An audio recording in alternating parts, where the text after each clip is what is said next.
it's Mia again. Today's date is July 30th, 2023. It is a Sunday. Let me preface this video by saying that this is not financial advice. This video is created for entertainment purposes. Headset wearer costume, are you not entertained?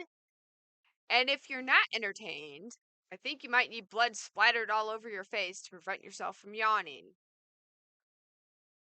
This is my own personal blog, and you're watching me on my journey, whatever it is that I do. You are watching One Bird's Thoughts. 2 days ago, Friday afternoon, which would have been July 28th, a letter came out, another letter. There's a series of letters going on. This letter was from the House of Representatives Financial Committee to Gary Gensler, and they want Gensler to take a closer, compelling look at MMTLP in order to satiate the onslaught of notifications from investors. So the letter reads like this.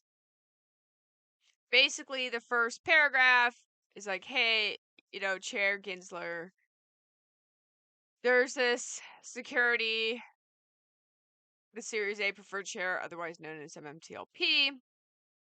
Take a look at it and tell us what your findings are. We would like a briefing with substance. So long briefing. Brief, I guess, is not the word here. If you want something with a lot of substance to it, it's going to be a long review on your findings. And then it gives a brief history of MMTLP. And it talks about the spin out and then the U3 halt issued by Finra on December 9th and how people can't make trades. The second paragraph really is the meat and potatoes of this. It states that in the end, we would request that the SEC review the activities surrounding these market events. They then go on to give a list of demands of what the review should contain.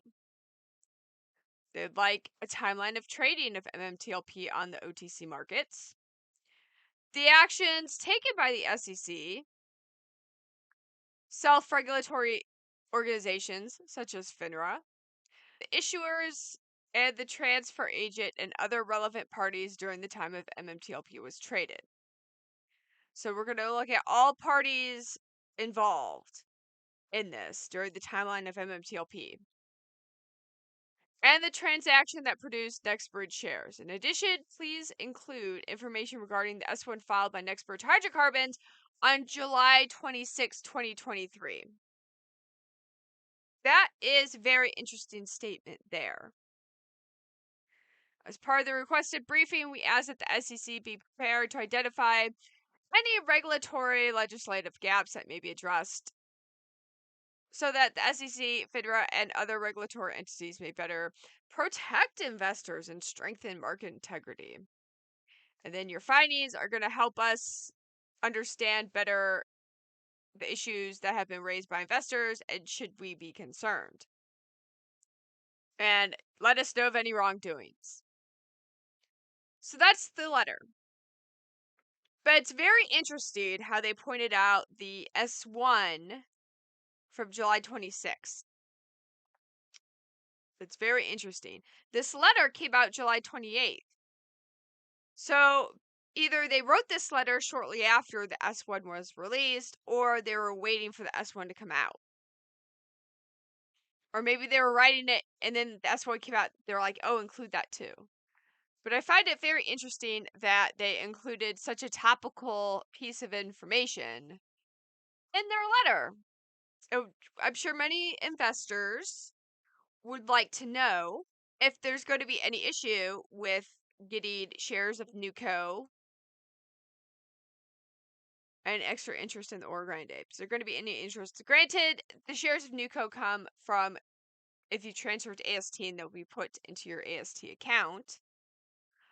But are there going to be any issues raised about this?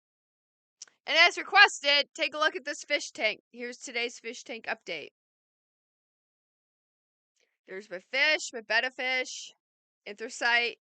Got little corridors down here, snails, some leaf litter. This plant over here is really taken off. So is this parrot feather. And so is this, the pogo stem narrow leaf has also taken off. These things are pretty cool.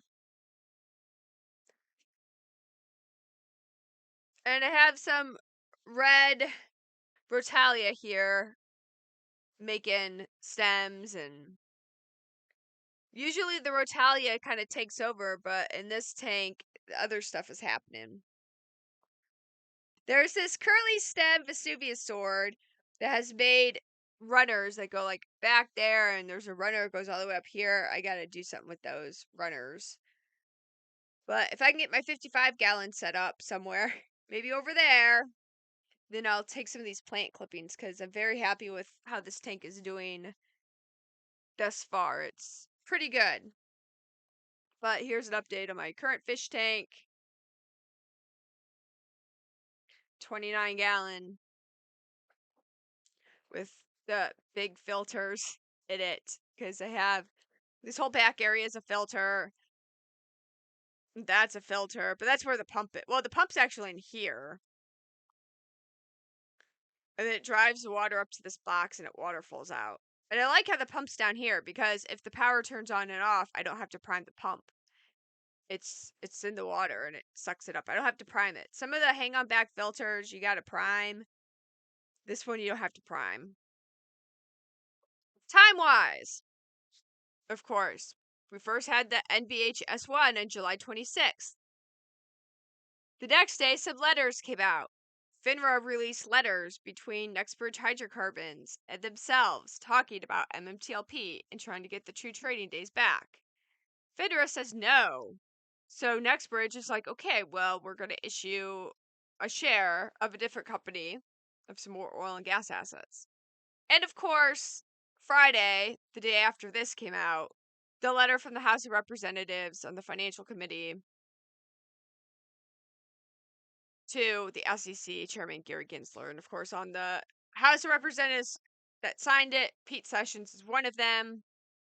Pete Sessions is in Texas. He's not in my district, sadly. He's in the district next to me, but he's not in my district because my guy is the Veterans Benefit guy who's in my district. And let's give an update on JP Morgan. As I've talked to you earlier this week, I wanted to at least register the shares I had at JP Morgan in with AST. I called them up. They said, oh, yeah, we'll send you the paperwork. I never got the paperwork. I called them up again. Lo and behold, he did send me the paperwork. But I have to go get it notarized now. So I have to go print this out somehow. I got to get a printer. I don't really have a printer. The printer I have is kind of busted up. I get a printer, print this out, sign it, get it notarized as I sign it, and then scan it or take a picture of it and send it back to JP Morgan. Whew, that's a lot of work. I'm tempted just to get the notary done via Excella. So Excella,